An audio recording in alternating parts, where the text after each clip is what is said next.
9897273870 پر۔ بسم اللہ الرحمن الرحیم۔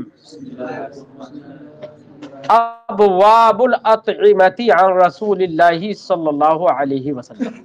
رسول اللہ صلی اللہ علیہ وسلم سے مروی اطعمہ کے ابواب۔ اطعمہ یہ طعام کی جمع ہے، طعام کا معنی ہوتا ہے کھانا۔ اب کھانا اور کھانے سے متعلق جو بھی احکام احادیث سے معلوم ہوتے ہیں، کیا چیز کھائی جائے، کیا نہیں کھائی جائے، کیسے کھائی جائے، کس جگہ کھائی جائے، یا کھانے کا طریقہ کیا ہو، جو بھی احکام ہیں وہ احکام امام ترمذی یہاں پر ان ابواب میں انہی احکام پر مشتمل احادیث کا ذکر کریں گے جو سرکار سے ثابت ہے۔ پہلا باب فرماتے باب ما جاء علی ما کان یاکل النبی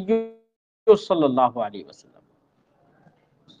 یہ باب ہے اور روایتوں کے بیان میں جو اس سلسلے میں آئی ہے